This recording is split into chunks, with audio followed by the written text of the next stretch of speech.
E eu vou dar uns exemplos aqui para vocês que vocês não vão acreditar. É muito importante você saber isso. Sabe, eu já tive pacientes, clientes, né, que inconscientemente estavam se posicionando como vítimas na vida porque a mãe era assim com o pai.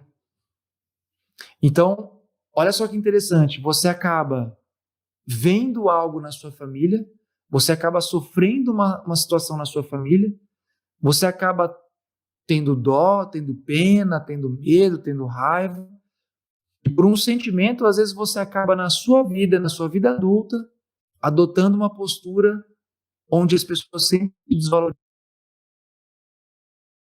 controlar você. No fundo, no fundo, no fundo, essas pessoas que vivem mais na família, com certeza, elas precisam, de alguma forma, ressignificar isso na vida delas, tá? E a dica que eu dou para esse tipo de pessoa que está se identificando com isso, né, é entender que, na maioria das vezes, para você sair de um posicionamento de vítima, você vai precisar se curar em relação aos teus pais, você vai precisar entender algum processo familiar. Isso é muito comum, tá? É muito comum. E os agressores é a mesma coisa.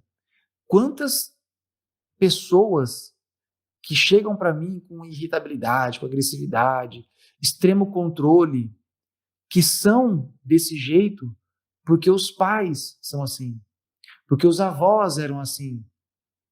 Por exemplo, eu já atendi um caso onde a pessoa era extremamente controladora.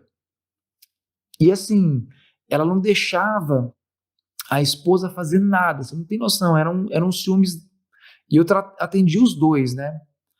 E no caso, o marido, que tinha esse controle excessivo, e a gente fez uma constelação para tentar entender esse caso, ele estava totalmente conectado ao avô paterno. Mas por quê? O avô paterno, ele sofreu um abandono de relacionamento. A avó, ela, né, imagina, naquela época, né, lá anos atrás, traiu ele com um empregado da fazenda e fugiu com esse empregado, deixando o vô com os filhos, né? E nunca mais eles ficaram sabendo da avó. Ele realmente fugiu, assim, nunca mais tiveram notícia. Então, talvez isso foi tão traumático para o avô, né, e para os filhos dele, que os filhos dele, né, tomaram essa atitude de querer controlar as pessoas ao seu redor para que elas não vão embora. E aí, né, casou com uma pessoa, o neto ali casou com uma pessoa e era uma pessoa extremamente controladora. Então, olha só que interessante quando você começa a olhar por trás dessas relações. Quando você começa a entender que por trás de uma pessoa que controla, que tenta de alguma forma agredir ali a pessoa, existe um porquê. E quando você trabalha esse porquê, você dá uma nova chance para essa pessoa. Tem pessoas que podem mudar, tem pessoas que podem ser diferentes, tem pessoas que podem agir diferente. E isso a gente precisa dar uma chance para as pessoas. Por isso que eu falo que ser terapeuta, estar num processo de terapia, é tão bom, gostoso, mas complexo. Por que complexo? Porque você não pode julgar. Se você julga isso no seu dia a dia, você não consegue atender uma pessoa que sofre um abuso. Por que você não consegue atender uma pessoa que sofre um abuso? Porque essa pessoa, ela não vai ter resultado. Ela não vai mudar, ela não vai sair da posição dela. É totalmente diferente quando você faz um processo de ressignificação com essa pessoa e você transforma essa pessoa.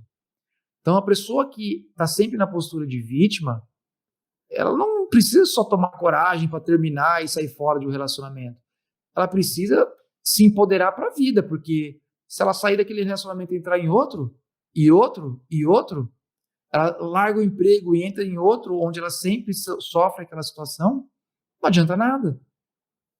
Então, o primeiro passo para que uma pessoa que sofreu essas situações principalmente, né, que foram agredidas ou estão numa relação de abuso, o primeiro passo dessa pessoa é ela se empoderar. E para que ela possa se empoderar, ela precisa assumir sua identidade. Porque muitas vezes essa postura de, né, coitadinha, tadinha de mim, né, nossa, sempre fazem mal para mim, é uma postura que ela tem desde a infância. Então ela não se desenvolveu emocionalmente, ela não virou adulta neste ponto. Pode ter 30, 40, 50, 60, 70, 80 ou 90 anos.